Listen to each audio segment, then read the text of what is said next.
మన తెలంగాణకు గర్వకారణమైన సింగరేణి సంస్థ ఖాతాలో మరో మహత్తర విజయం చేరింది. కార్మికుల ఏళ్ల నాటి కలను నిజం చేస్తూ మోదీ ప్రభుత్వం సహకారంతో భద్రాద్రి కొత్తగూడెం జిల్లాలోని PKOC2 dip side coal block మన సింగరేణికే దక్కింది.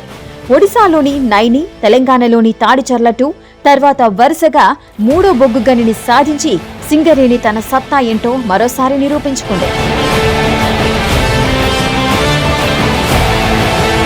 ఈ ఒక్క PKOC2 బ్లాక్లోని ఏకంగా 180 మిలియన్ టన్నుల క్వాలిటీ బొగ్గు నిల్వలుండగా ఏటా 6 మిలియన్ టన్నుల ఉత్పత్తితో 25 ఏళ్లకు పైగా నిరంతరాయంగా నడవనుంది. దీని ద్వారా 2,000 మందికి కొత్తగా ఉద్యోగాలు, సింగరేణికి 42,360 కోట్లు, తెలంగాణ ప్రభుత్వ ఖజానాకు 10,500 కోట్ల భారీ ఆదాయం సమకూరనుంది. నైని, తాడిచర్ల 2, PKOC2 ఈ 3 బ్లాక్లతో మొత్తంగా 860 మిలియన్ టన్నుల బొగ్గు నిల్వలు, 6,500 మందికి ఉద్యోగ భద్రత, సింగరేణికి ఏకంగా 1,95,510 కోట్ల ఆదాయం దక్కబోతోంది.